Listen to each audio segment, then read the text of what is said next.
ప్రపంచాన్ని మార్చడానికి మీరు ఉపయోగించగల అత్యంత శక్తివంతమైనటువంటి ఆయుధం విద్య. విద్య అనేది కేవలం భవనాలు, పాఠ్య ప్రణాళికలు లేదా పరీక్షలకే పరిమితం కాదు. తన బిడ్డ మంచి భవిష్యత్తును సాధిస్తాడనే నమ్మకంతో ఉన్న తల్లి కళ్లల్లో కనిపించే ఆశే విద్య.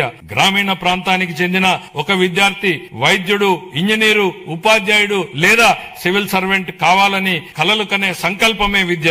మా ప్రభుత్వం విద్యను కేవలం పరిపాలనా బాధ్యతగా కాకుండా ఒక నైతిక కట్టుబాటుగా పరిగణిస్తుంది. మా దృష్టిలో పాఠశాలలను నిర్మించడం అంటే భవిష్యత్తును నిర్మించడం. శ్రీ నారా లోకేష్ గారి నాయకత్వంలో రాష్ట్రంలో విద్యా విధానం దృక్పథం లక్ష్య సాధన దిశగా దృష్టి సారిస్తోంది. పిల్లలు గ్లోబల్ స్థాయిలో పోటీ పడగల నైపుణ్యాలతో సిద్ధమవుతున్నారు. 2019-24 మధ్య కాలంలో ప్రభుత్వ విద్యా వ్యవస్థ తీవ్రమైనటువంటి సంస్థాగత వెనుకబాటుకు గురైంది. సమగ్ర ప్రణాళిక లేకుండా చేపట్టినటువంటి సంస్కరణలు గందరగోళాన్ని సృష్టించాయి. తొందరపాటు నిర్ణయంతో 1000 పాఠశాలను సిబిఐకి మార్చడం వల్ల సుమారు 90% మంది విద్యార్థులు ఉత్తీర్ణత కాలేకపోయారు. ఉపాధ్యాయుల సన్నద్ధత లేకపోవడంతో టోఫెల్ కార్యక్రమం విఫలమైంది. అమలు సాధ్యాసాధ్యాలు పరిగణలోకి తీసుకోకుండా నాడు ప్రతిపాదించిన ఐబీ పాఠ్య ప్రణాళికలపై ప్రజాధనం వృధా అయింది. నాడు నేడు కార్యక్రమంలో పరిపాలనా వైఫల్యం కారణంగా 7,876 కోట్ల విలువైన